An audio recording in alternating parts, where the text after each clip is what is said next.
నమస్తే అండి. ఆడవాళ్ళకి ఒక చిన్న సలహా అండి.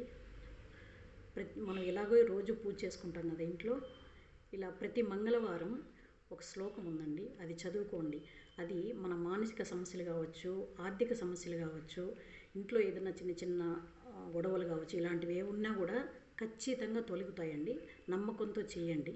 ఆ శ్లోకం ఏంటంటే, ఓం గౌరీ శంకరీ కార్తికే జననీ కౌమారీ విశ్వేశ్వరీ వరనారసింహనగజ వాగ్దేవి పద్మాలయ సౌరీ సన్నుత శంకుచక్ర గదా పద్మహస్తిని సర్వాకృతి భార్గవి ధీరాన్మయ శివదూత దుర్గీమాత అన్నపూర్ణేశ్వరి కాశీపురాధీశ్వరి మాత భిక్షాం దేహి మాత భిక్షాం దేహి మాత భిక్షాం దేహి.